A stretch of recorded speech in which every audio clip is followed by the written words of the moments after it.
De salarié à entrepreneur, du SMIC à millionnaire, Fille de Mars est l'émission du mois de mars à ne pas louper pour une bonne dose d'inspiration.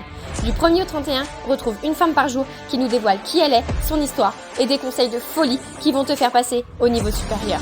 Fille de Mars, c'est des interviews exclusives avec des femmes d'horizons différents qui te montrent que tout est possible, que les femmes peuvent suivre leur propre chemin du moment qu'elles se choisissent et qu'elles passent à l'action. Allez, c'est parti. Du coup, aujourd'hui, on est en compagnie de l'INSEE, donc que j'ai rencontré dans une formation que je suis. Donc, c'est la Boost Ton Biz. Donc, c'est une formation pour pouvoir soit devenir entrepreneuse, soit développer son entreprise. Et elle a vraiment été très ravie que je l'interviewe aujourd'hui. Et donc, Oui. aujourd'hui, je vais laisser l'INSEE du coup se présenter. Donc, vraiment, tu vas nous dire qui tu es, qu'est-ce que tu fais dans la vie, quel âge as-tu. Hmm. Et puis après, on partira sur différentes questions pour apprendre un peu plus à te connaître. Ok, du coup, je me présente. Je suis l'INSEE, j'ai 24 ans, j'ai failli dire 23, mais non. Du coup, je suis coach organisation, bien-être, business. En fait, j'aide les entrepreneurs à vraiment avoir de vrais résultats dans leur business avec un système d'organisation optimisé qui leur correspond vraiment. Ça, c'est vraiment ce que je fais au quotidien, quoi. Voilà. D'accord, ok. Et du coup, comment tu es, parce que du coup, tu as 24 ans, on est à quasi au même âge. Comment tu en es venu en fait à devenir coach, enfin, coach d'organisation pour les entrepreneurs? Alors, en fait, j'ai commencé l'entrepreneuriat pendant mes études à 19-20 ans, quelque chose comme ça. J'étais en communication et en fait, il y a quelqu'un de ma ville qui cherchait quelqu'un en tant que community manager. Rien à voir, vraiment rien à voir. Mais du coup, c'est comme ça que je suis entrée dans l'entrepreneuriat. Parce que cette personne-là, d'abord, recherchait des étudiants, mais des étudiants qui avaient un statut d'entrepreneur, en fait, tout Ok, simplement. Donc, c'est comme ça que je suis rentrée en entrepreneuriat. Et ensuite, ça m'a pas trop plu. Le CM, je ne sais pas pourquoi, mais non, c'était pas fait pour moi. Et donc, je me suis tournée vers le coaching. ok. Donc, au tout départ, voilà, j'ai fait une formation de coach de vie. Mais je n'ai pas vraiment fait là-dedans. Ça m'a vraiment servi en termes de coaching, mais pas le reste. Et en fait, donc c'était il y a 3 ans, j'ai découvert un livre qui s'appelle Le Slow Working. Je sais pas si tu connais. Pas du tout. Qu'est-ce que c'est? Alors, c'est des manières de travailler moins et mieux, en fait. Et Ok. c'est même un état d'esprit, carrément. Et en fait, je suis tombée amoureuse du livre parce que je me suis dit, mais tout le monde devrait connaître ça, en fait. Mhm. Arrêter de s'acharner, de s'épuiser, Voilà, surtout que j'étais une personne qui s'épuisait très vite, et je suis toujours une personne qui s'épuise très vite d'ailleurs. Et donc, voilà, je voulais trouver, moi, des moyens pour moi, travailler, parce que j'avais mes études à côté en plus à ce moment-là, travailler sans m'épuiser, mais avoir des résultats quand même. Et puis quand j'ai découvert le livre, je me suis dit, mais non, mais il faut que je me lance là-dedans. Voilà, donc au tout départ, bon, j'étais CM, mais dans le coaching, j'ai fait coach en slow working. Bon, D'accord. voilà, mais c'était il y a 3 ans. Et ça parlait pas à beaucoup de monde. Déjà que l'entrepreneuriat, ça parlait pas à beaucoup de monde. Alors, donc, j'ai un petit peu, voilà, je me suis un petit peu perdue. Et à un moment donné, j'ai investi. Et j'ai fait d'ailleurs donc la première version de Boost on Biz dans Ok. l'accompagnement. C'est en tant que cliente. Voilà, en D'accord. tant que Ok. cliente, j'étais dans la première version. Et c'est comme ça que j'ai bien évolué dans mon activité. Bon, il faut savoir que j'ai fait un petit peu le tour de tout ce qu'on pouvait faire dans l'entrepreneuriat. Donc, vraiment, j'épargne les détails, hein, mais à un moment donné, je suis partie coach business, naturopathe aussi. Donc, j'ai fait un petit peu de tout. Mais le coaching business, en fait, ça a très, très bien fonctionné. Ça a très Mhm. bien fonctionné. Et en fait, c'était plutôt moi qui n'étais pas épanouie là-dedans. D'accord.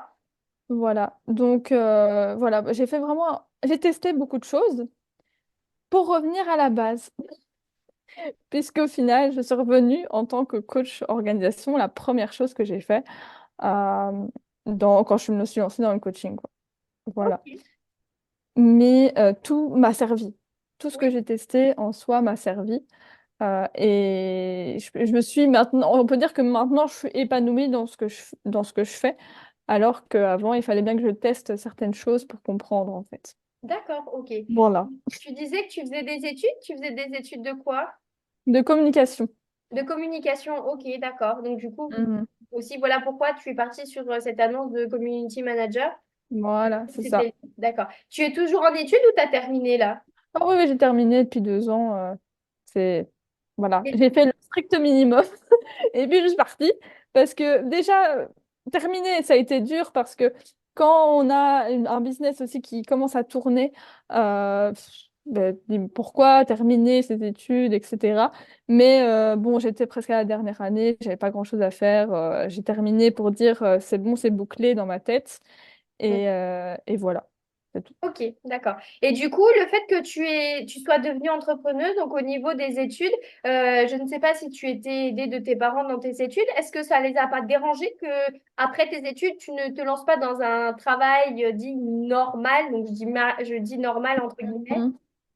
En fait, j'ai eu de la chance par rapport à ça, c'est que ma maman est très très ouverte d'esprit et que tant que moi j'avais confiance en ce que je faisais et que je lui démontrais que j'avais confiance, eh ben elle avait confiance aussi. Voilà. Et ça, j'ai eu beaucoup de chance. En fait, aussi le fait que j'ai montré des résultats, en Mhm. fait, avant de dire, oh, je vais dans une voie et je ne sais pas où je vais. En fait, c'est plutôt la façon de l'expliquer parfois, j'ai l'impression. Oui. Mais voilà, donc comme j'étais vraiment en confiance dans mon projet, eh ben, elle m'a dit, vas-y, tant que ça te plaît, vas-y. Bon, bah, tant mieux. Déjà, c'est un très bon point, parce qu'avoir un entourage qui nous soutient dans nos choix, c'est très important. Donc, ça, Ça, c'est sûr. c'est vraiment. C'est sûr. Maintenant, je le disais pas à tout le monde non plus, parce que vraiment, il faut se protéger un minimum, je trouve. Quand on se lance dans un projet où voilà, c'est un peu flou déjà, il faut avoir des résultats, on doute déjà nous-mêmes. Il faut pas commencer à expliquer à des gens qui sont un peu en mode déjà salariés depuis 50 ans. D'accord. Voilà quoi. Bien sûr, expliquer à d'autres entrepreneurs, why not, hein, mais à des personnes qui sont déjà dans le doute eux-mêmes, ils vont pas donner confiance, quoi. Totalement, Voilà. je suis totalement d'accord avec ce que tu dis. Et du coup, le fait que, enfin, donc, quand tu t'es lancé en tant que community manager, donc en fait, tu es rentré directement dans l'entrepreneuriat, est-ce que tu as ressenti certains doutes, certaines peurs que tu as dépassées? Est-ce que tu étais plutôt quelqu'un d'introverti ou d'extraverti qui t'a permis du coup de vraiment te développer? Comment tu as fait pour toi te développer et développer ton entreprise? Du coup, moi, je suis une personne, on va dire, très introvertie à la base, en Mhm. fait. Et j'ai appris au fur et à mesure à le pas l'être. C'était un peu bizarre, dit comme ça, mais je suis devenue ambivertie, les deux, D'accord, au oui. final. Tu vois.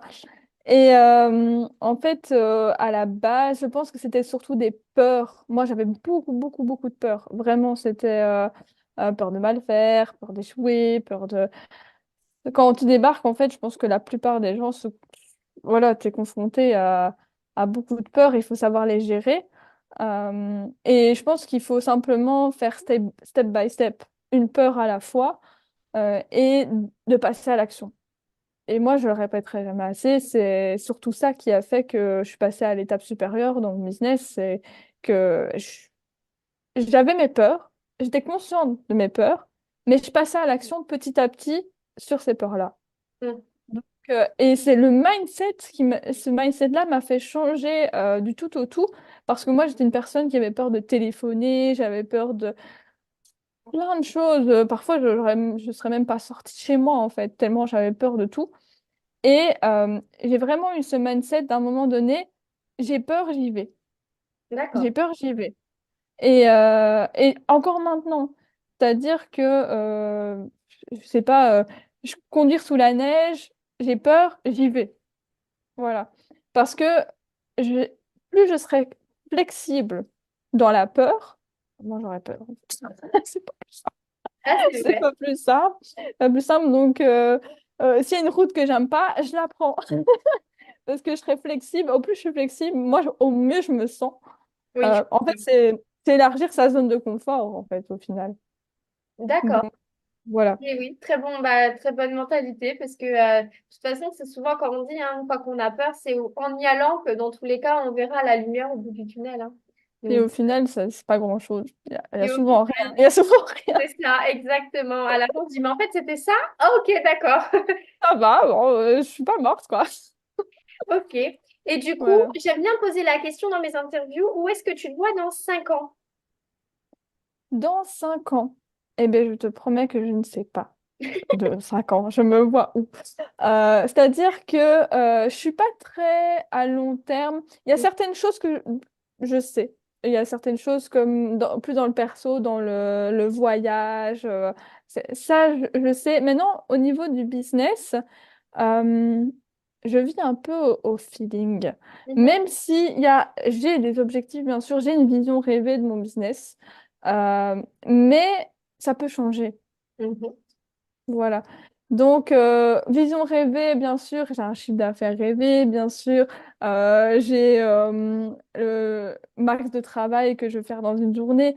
Ça, oui, mais je veux dire, dans 5 ans, je peux te dire, ok, je serai dans un autre pays, ça c'est sûr. Ça, c'est sûr. Encore pas une meilleure version de moi-même, mais encore plus moi-même plutôt. Encore mhm. plus moi-même. Parce que c'est vrai que j'entends beaucoup sur Instagram, meilleure version de soi-même, mais ça veut rien dire au final. Ça veut rien dire. Juste plus moi-même et plus épanouie. Mhm. Encore. Ça, Donc, ouais. aujourd'hui, tu te dis épanouie dans ta vie et tu dis aussi que niveau personnel, tu aimerais quand même bien faire des voyages, d'ici 5 ans. Et ça, je trouve ça très courageux parce que est-ce que tu les ferais seul ou est-ce que tu les ferais accompagner?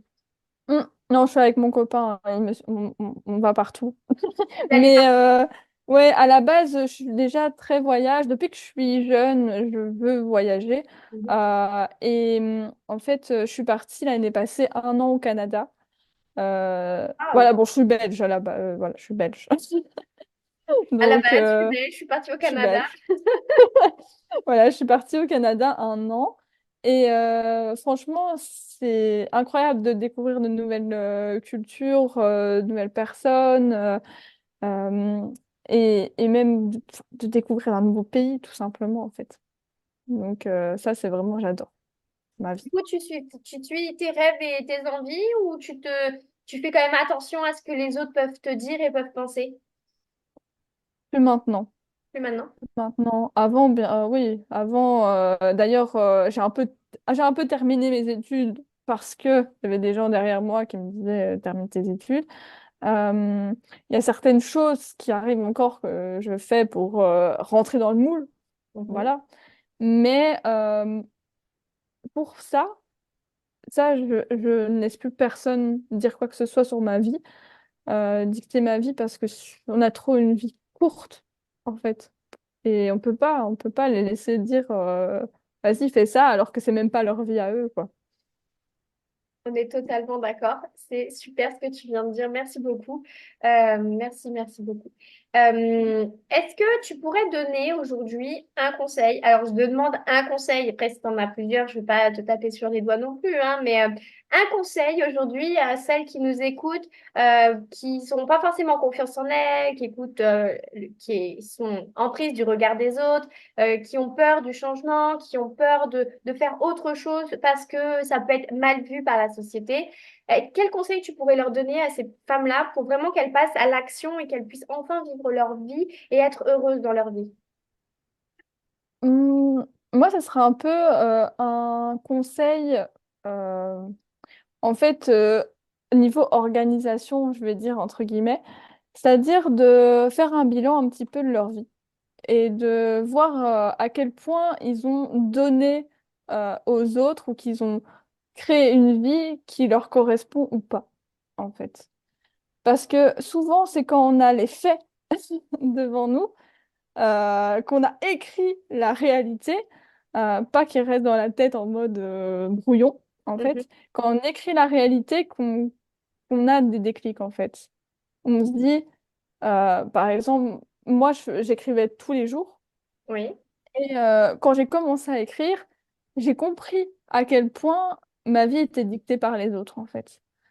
Que voilà, je faisais cette chose-là, une habitude que j'avais créée simplement parce que les gens m'avaient dit que c'était bien, alors que ça me correspondait pas, etc. Mais en fait, c'était tellement flou dans ma tête que je prenais pas conscience des choses. oui, Et donc, quand on a vraiment dans la tête euh, plein de choses, il faut vraiment les mettre par écrit et de se dire, OK, c'est bon, je note, je comprends, j'ai le déclic de il faut que il faut que je me bouge. Voilà. Donc, en soi, je pourrais donner des conseils sur la peur, etc. Mais à un moment donné, faut passer à l'action. À un moment donné, ça sert à rien de réfléchir à 36 000 choses. Il faut montrer à son cerveau à quel point la vie, ça peut être magnifique, en fait. Et que d'avoir confiance en soi, ça se travaille. Et totalement. c'est pas en une fois que tout d'un coup, on a confiance en soi. D'ailleurs, une interview, n'importe laquelle, j'aurais jamais fait ça au tout début de mon activité ou quand j'étais aux études, alors que voilà, j'étais tout au fond de la classe, toute rouge dès qu'on me disait quelque chose. Ça se travaille au fur et à mesure, step by step. Voilà, si je devais donner un conseil général, on va dire. Merci beaucoup pour ce conseil. Donc, on prend note, faire un bilan de sa vie pour voir qu'est-ce qui nous plaît et qu'est-ce qui nous plaît pas pour enfin avoir un déclic. Et ensuite passer à l'action, puisque c'est pas en restant inactif que ça deviendra réel et qu'on pourra enfin avoir Voilà. confiance en soi. J'aime beaucoup. Ah, Merci beaucoup, Lindsay. Est-ce que tu as un dernier oui. mot à rajouter, quelque chose que tu voudrais dire ou pas? Bah, simplement, soyez heureux. Simplement, c'est bon, à un moment donné, vous avez qu'une vie, normalement. On n'a qu'une vie. On va prendre ça que, hein, voilà. Et donc, faites ce que vous voulez. Y a rien y a rien de grave. Il n'y a rien de grave au final, à part peut-être mourir. Mais bon, vous sautez pas d'une falaise, quoi, c'est tout. On vous le conseille pas, s'il vous plaît. Voilà, c'est tout. Mais vous avez la phobie de téléphoner, téléphoner, vous allez voir, il n'y a rien qui va se passer. Bref. Voilà, vous avez peur de quelque chose, faites-le, vous allez voir. Vous allez comprendre à quel point la peur, elle est que là-dedans, en fait. C'est Voilà. ça. Merci. Dernière chose. C'est ça. Bah, merci beaucoup, Lindsay. Donc, je vais rajouter tous tes liens en dessous de la vidéo et du podcast. Il n'y a pas de souci. Donc, Super. ton Instagram et tout ce que tu fais. En tout cas, je te remercie d'être venu aujourd'hui, de nous avoir partagé ta vie, de nous avoir partagé ton parcours, de nous avoir donné de précieux conseils qu'on va tous appliquer avec précision. Et en tout cas, si vous voulez aller Plaisir. parler à Lindsay, aller la voir par rapport à cette interview, n'hésitez pas à aller. Elle est très agréable avec qui on parle. C'est une femme vraiment extraordinaire. Donc, n'hésitez vraiment pas à Merci. aller la voir, mais avec plaisir. Et puis, vous pourrez la retrouver en tout cas sur ses réseaux sociaux. Oui,